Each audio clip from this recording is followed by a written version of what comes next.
Hey guys, today I'm going to show you how to fix Ethernet connected but no internet access on Windows 10 and 11.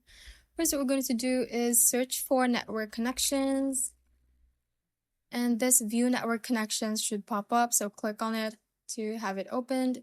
Next thing is to do a right click on our Ethernet connection and click on properties. From here, we are going to look for Internet Protocol version 4. It is right here for me.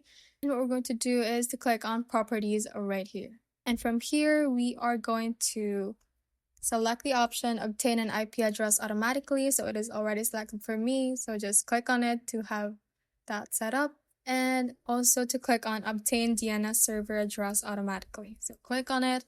And once those two options are clicked, click on OK right here and see if it solved your problem.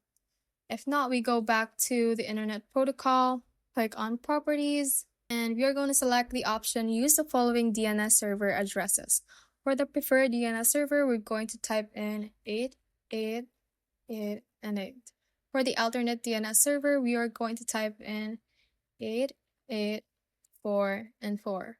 Once you have done that, click on OK and see if that solves your problem.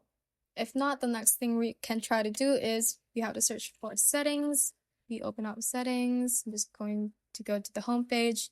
And from here, we click on network and internet. It is right here, so click on it. And from here, we have a section that says advanced network settings.